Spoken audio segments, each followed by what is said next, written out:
All right, here we go. What's going on, everybody? Welcome back to the Purple and Gold Bars Show. I am your host, Supreme Overlord, aka Mr. AI Man 3000, aka Mr. Purple and Gold Bars at your service. Holy moly, I think I'm actually getting completely over this flu, cold, cough, whatever I got, because this is the first time I don't feel like my voice is really scratchy. But we got a good one for you guys today. We're going to go over three trending topics that I wanted to cover. One, the same old Lions and the timeline. I want to remind everybody what I had said in a previous live talking about how the Lions aren't like us, as well as talking about Shedure Sanders and the situation that he's in and some of the thoughts that I've had. And lastly, talking a bit about our Minnesota Vikings. So I hope you guys are ready to lock in, tap in with me tonight. Let me know what you guys are thinking in the comments. I'm probably going to be like quite zoned into everything because I want to make sure I cover everything. But I hope you guys enjoy the live. Let's kick it off with the show intro, guys.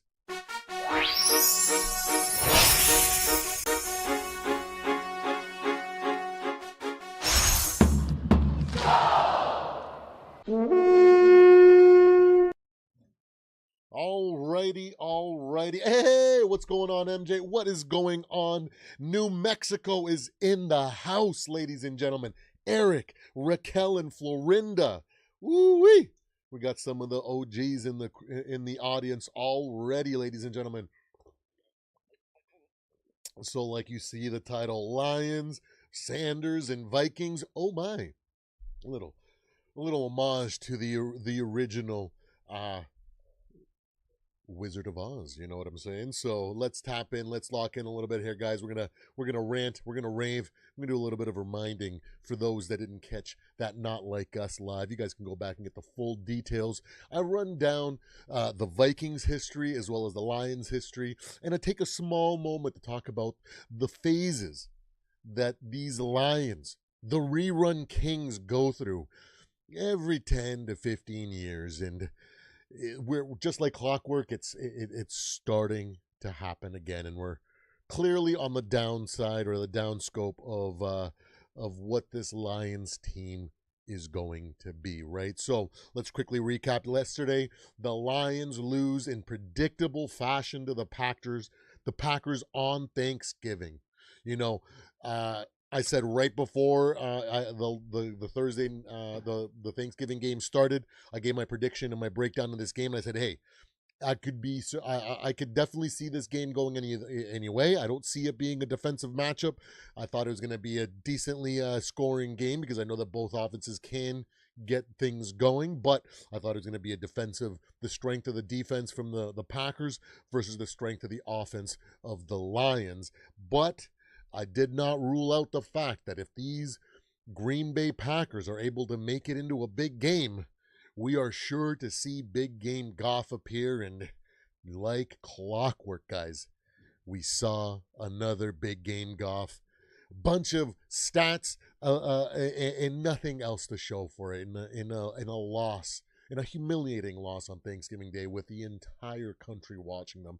Ooh, it feels good to see these Lions fall so hard because they're so desperate for relevance because they go decades upon decades on a losing schedule sometimes, you know.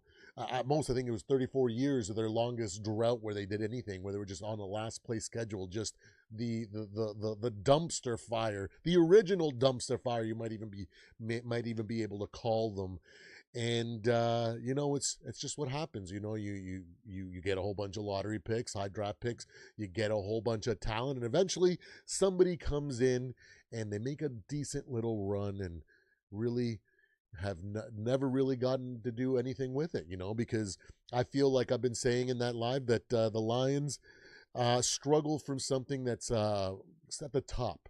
You know, their owner, their president, their head office, their management, all that stuff. That's where the true problem lies.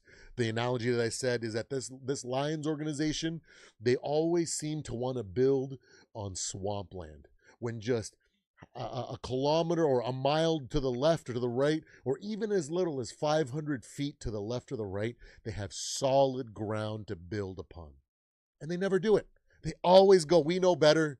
We're the Lions. We're going to build on the swampland because we got the talent and we have the know-how, and time is different. And then predictably, they go through the 5 phases that I was able to, I guess you could say, coin when it comes to these lines. Let's bring those up on the screen and we will talk about it. The Rerun Kings timeline, right? So we've seen phase 1, the rise, that the talent builds, the hype grows. Oh my goodness, the Lions won 9 games. Is this a changing of the guard? Is Dan Campbell the future? Is Jared Goff actually capable of winning big games? There has to be a reason that there has to be a good reason to believe in Jared Goff. The Rams just were too impatient. They wanted to win now. They didn't want to wait for Goff to develop. But we've given him all the time, guys. He's going to develop into that guy, and he's going to bring us to the promised land. How wrong were they, and continue to be. Then we got the missed window, guys, like 2 years ago where they made it to the title game and choked in Dan Campbell fashion. Then the following year, when everybody and their mother said, hey, this is the year. We don't even have to play the season, guys. We don't have to play we don't even have to play the postseason, the playoffs. Let's just skip to the Super Bowl and just give it to the Lions because they're arguably the best team in the league. There's no sense in playing, guys. And then what happened? The missed window, phase 2. Couldn't get it done. They couldn't break through the ceiling, that imaginary ceiling that they always seem to complain about. It's the refs. It's the NFL. They don't want us to win. Everybody's against us. No, it starts with your fundamental flaws in the way that you build your foundation and try to win. It just doesn't work. We saw the Barry Sanders era, a solid 7-year peak. But what did you guys accomplish then? You guys made it to the NFC title game in 91 and then never made it back. And then Barry Sanders retired because he was just so sick and tired of your organization, and he absolutely lost the love of football. So embarrassing to lose to you. You guys deprived us of a legendary career. It was cut short. If only he would have been able to play his full career out, we could have seen stats and highlights that probably wouldn't be matched to this day. Then we see the Matt Stafford era, and Ndamukong Suh, Matt Stafford, Megatron. And they got 2 years. They did nothing with it. And then again, like clockwork, they break the will of one of the greatest wide receivers to ever play the game. Doesn't even watch football now. He's just completely checked out, absolutely hates the sport because that's what the Lions do. Now we're seeing it again. Dan Campbell's rise. They got great players. They got this, they got that, and they just can't do much of anything. Who's going to be the one to retire this time?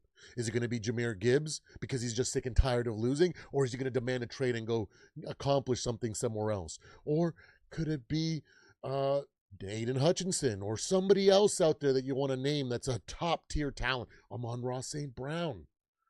Maybe one of those guys retires in their prime because they just get sick and tired of losing and seeing the writing on the wall. But that's where what we see from these Lions. Next, we got phase 3, the brain drain, as I like to call it. Coaches, coordinators, all kind of abandon ship right when the timing's right so they can get themselves, what's going on, Zoe? So they can get themselves into a better position where they actually have a chance of accomplishing what they thought they could accomplish in Detroit. Ben Johnson, gone. Aaron Glenn, gone. And now what? We got phase 4. We're in the middle of that. Phase 3 and phase 4. They're transitioning, right? What is it? The coordinator, I forget the coordinator's name on offense. He's already lost play calling duties. Now Dan Campbell is taking over. They're already second guessing everybody that they have. Their defensive coordinator sometimes is hailed as one of the best defensive coordinators. And then other times, all he does is stay in base defense. We can't do anything. What is this guy doing? You can't have it both ways, Lions. And now what is on the horizon, guys, attrition. We're entering that. We're going to start losing players. We're going to start seeing the glue guys go because you started to overpay people. And now you can't pay everybody, let alone keep all the guys that a bunch of teams are going to go, oh, they want to keep you on league minimums or keep you on small contracts because they can't afford it. We'll pay you something decent. Come over to our team. And then before you know it, all the glue guys are gone and all the overpaid players are there, and it's not going to look good. And then before you know that, we're going to see a bunch of those guys going to be like, hey, you know what? I see what's going on, and let me get out of here. When they're going to go talk to their agents and being like, hey, we need to move on. We need to get them we need to force a trade. We need to get out of here because the Lions are going nowhere fast, and I don't want to be here when everything goes completely sour. And that's when we see the locker room get divided because some guys are going to be like, guys, open your eyes. We can't do nothing. We can't win with this team. Our coaching sucks. Our offensive coordinator, everything sucks. We're literally regress, and you guys don't want to admit it. The other half is going to be like, guys, do you guys not remember 2022 and 2023 where we're so close? We're still that close. Come on. Just give us another shot. And it's going to eventually get to the point where they fall apart and they lose the locker room. And then we get the final phase, which is the most beautiful for us NFC North because we got to endure this every 10, 15 years. The Lions get so hung up on not being relevant that when they get a little bit of relevance, they become the most annoying fan base in the world, okay? And this is when we get to come out and just start poking and laughing and reminding people that you guys are just the same old Lions. So embarrassing. We're only about maybe what's the over-under, so 1 or 2 years before the Lions are completely on a last place schedule and the laughing stock of the league. Let's put it at 2 years. In 2 years, I think. Maybe less, 2 or more. So I guess we'll give it the over-under on 2 years. At least that's when we're going to see the same old Lions on a last place schedule and that phase 5 full in effect, the collapse. The locker room is completely lost and they're going to have to go back to rebuilding mode for, another 10, 15, 20 years. And it is so beautiful to see. I'm so happy to go back and look at my preseason bold predictions. And one of my bold predictions was that I would be surprised if the Lions were able to win 10 games, more than 10 games. And look where they're on pace to win 10 right now. It's as if I have a magic crystal ball, or maybe it's just easy to see and predict because when you look and you do your research, the best predictor of future outcomes is past experience and past results. And when you see the reoccurring trend that these Lions have, that's what you get. And that's why it's the same old Lions, baby. Oh man, it's a good time to be an NFC North fan, ladies and gentlemen. But now, enough dunking on the Lions because it's fun and all. We need to start the stream with a little bit of laughs here, but let's get into it, guys. Let's talk about Shedure Sanders, man. Last week he had his first career start and first career start and first career win against the Raiders. He went 11 for 20, 209 yards, 2 touchdowns en route to beating the Raiders 24-10. A great performance from a young guy against the perfect opponent, a team that's struggling, that is going to give him enough challenge to actually get things done. You don't want him to go up against the Patriots or some really dominant team right now that's looking like there's nothing anybody can do against them, right? Or prime Chiefs, because that would really put a damper on him and it'd be too hard for him. But it was great to see the young man come out and put out such a good first performance. I have definitely not been a hater when it comes to Shedure Sanders. I've definitely been skeptical. I've definitely kept my judgments to a minimum because, again, I haven't seen him play. And all I've had is third-party accounts and tweets and news reporting on what's going on with the Cleveland Browns. So like I've been saying in the last couple lives, I want Shedure Sanders to get a full shot so he can either show us that he is a bust or that he is a quality starter or a franchise quarterback. I just want him to have an honest shot without his team or his coach or anybody else playing against him. And unfortunately, I don't think the Browns are going to be that team unless they go ahead and cut ties with their GM and Stefanski, because Stefanski does not like him for whatever reason. I don't get it. I'm so glad we moved on from Stefanski. I'm so glad that we didn't make that mistake and hire him as our head coach, because we would be, the last 4 or 5 years would have been pure torture with him. So I am glad that we didn't have to go through that. And then now, one thing that I noticed this week that came out is that apparently Shedure has been running the scout team and has been participating over the last few weeks in what they've called the Hungry Dogs period, where he's been able to get extra reps beyond the scout team reps in order to prepare him for when he does inevitably start. Now, that's completely different from the narrative and what was been reported before. Before that, all I kept hearing is like, he's so bad that he's not even getting scout team reps. He's just on the sideline, just doing just basic stuff. And there's no way that you can put him on the field because he's so bad. So what is it? What are we looking at here? Was it the Browns sabotaging him or didn't believe in him, or, best case scenario, we're trying to preserve his trade value? Or is it this new reporting that's coming out that he's actually been getting all the reps this entire time? Everything else before that was fake news. And this is what's actually coming. That's why he's looked so good. I don't know.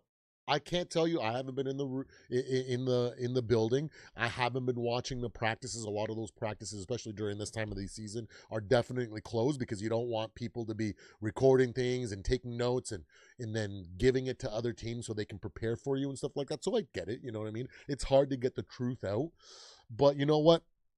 I want to continue to see and I want only the best for Shedure Sanders. I get it. He can be a little crass. He's not the greatest, maybe spokesperson or doesn't talk to the media real well. I guess people don't like him, and he's also rubbed me the wrong way in the way that he's handled things. For me, it was that moment where he refused to answer and he just kept moving his mouth without saying anything and acting like he was some cool guy, so that rubbed me the wrong way. But you know what? I'm not going to base any of my judgments or wish him bad because of any of those things that actually don't matter when it comes to playing football.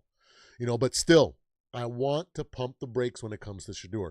It's been too small of a sample size yet, and the opponent wasn't the greatest, right? So let's let the kid frickin' play. Let's get the narratives off his back and give him some peace and let him figure it out, okay?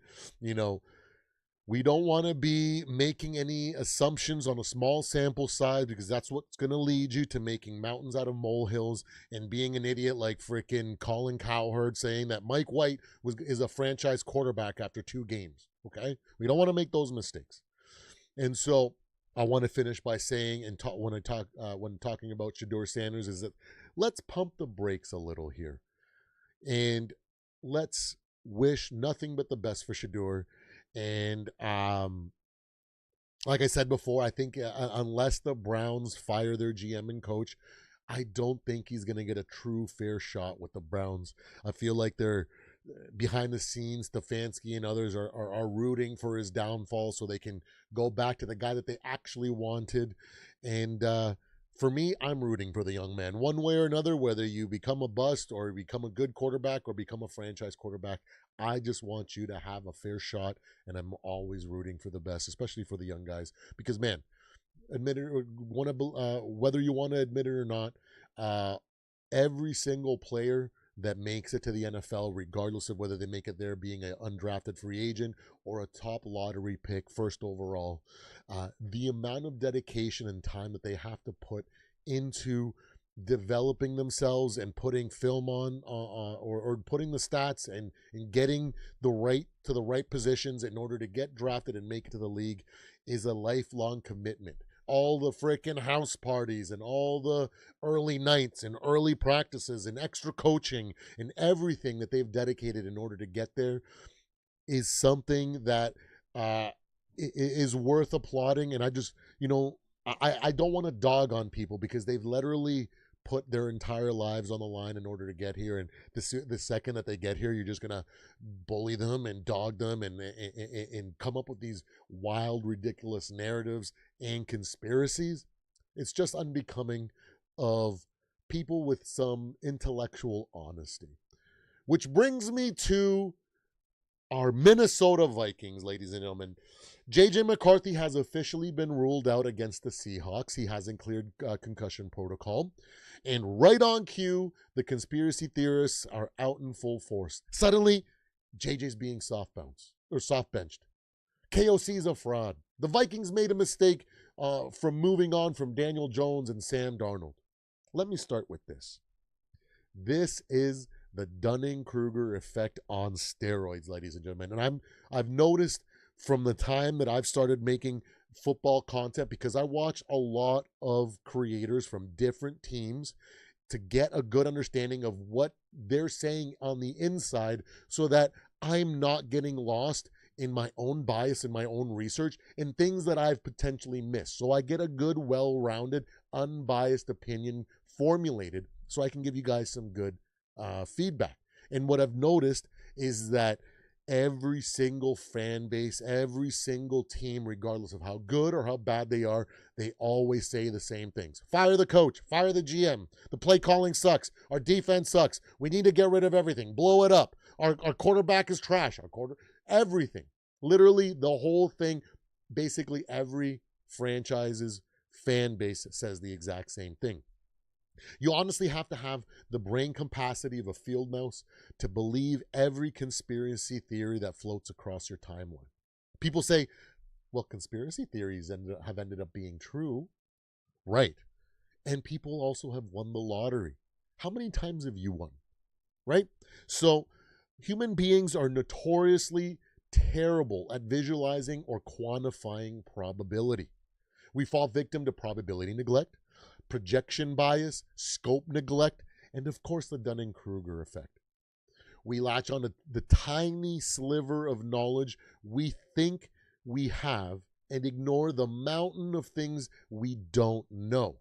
And it's always what people don't know that contains the truth. That's how you get people in 2025 who still think the earth is flat, who think the NFL is rigged, who fire off ridiculous JJ, KOC, and Vikings takes after watching a couple games or even just a couple drives. Maybe even just a highlight reel. When you don't understand human development, learning curves, or the different types of developmental trajectories, you end up calling JJ a bust or Mike White a franchise quarterback. Remember Mike White? The New York Jets quarterback that came out and threw for over 300 yards and multiple touchdowns in his first 2 games, and idiots like Colin Cowherd were saying, hey, you need to sign him to a long-term quarterback deal, and he is a future franchise quarterback. Where is Mike White right now? Then you have play-calling geniuses. The guys that say, I'm elite at Madden, so I know better than KOC. A few weeks ago, the Vikings threw a ton because of self-inflicted penalties, down and distance situations, defensive looks, and the game situation being behind. People yelled, run the damn ball.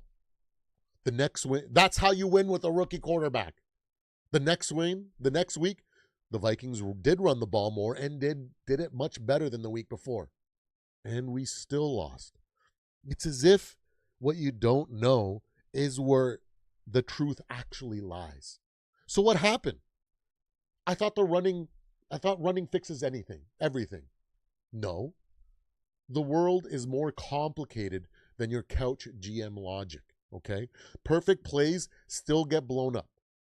Perfect plays can still get beaten by the opposing coordinator. Perfect play calls still fail if the players don't execute.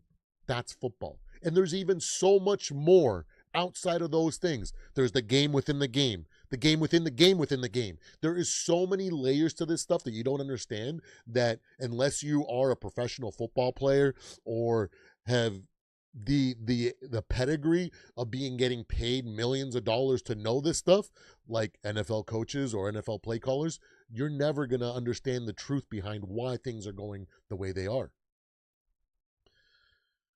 I'll give you a personal example, guys. I played competitive soccer growing up. I averaged multiple goals a game. It was pretty easy. I'm a Latino in Canada playing against a whole bunch of white boys. It just became natural to me. And it is what it is, maybe. Maybe it was just that. Maybe it was just that much better. Or maybe, I don't know. Whatever it is, that's who I was when I played competitive soccer, okay? One of my best games ever, I scored 4 goals, and we still lost. Because the other team was fighting as hard as we were to win the game. I've had games where I couldn't find the net.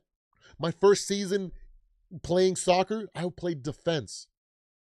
There were also games where I got locked down, games where the other team sold out to stop me, because that's how they knew that they needed to win. Was it my fault? Was it my inability to do the things that I was able to do every single freaking game before that? Or was it that sometimes, no matter how hard or how good you are, when you face an immovable object, you aren't going to succeed. And sometimes that failure allows you to grow a little bit further, so then the next time somebody tries to do that, you have strategies developed in order to overcome those things, you know? So I laugh when someone says, see, the play calling sucks. See, no. You don't know what you don't know. That's the actual problem here. Now, the revisionist history around Sam Darnold and Daniel Jones has just been ridiculous and lazy so far. Nobody should be shocked that Sam is having a good regular season. But late in the year and in the playoffs, it's not going to look the same. A couple of weeks ago, it came out that Sam was committed to not playing hero ball, taking what the defense gives him and sticking to the game plan. The moment a defense hits him in the mouth, it all went out the window. We've seen that movie as Vikings fans. We saw it in Week 18 against the Lions for the division, and then we also saw it against the Rams in the playoffs. And this year, we saw it against the Rams again, where he threw 4 picks and a loss. It's as if we knew what we were doing when we were moving on from Sam.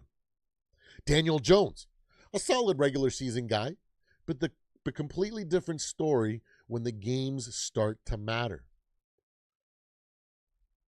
And let's not forget that he's on a last place schedule, because the Colts were pretty garbage last year. So it's pretty easy to do what he's already done.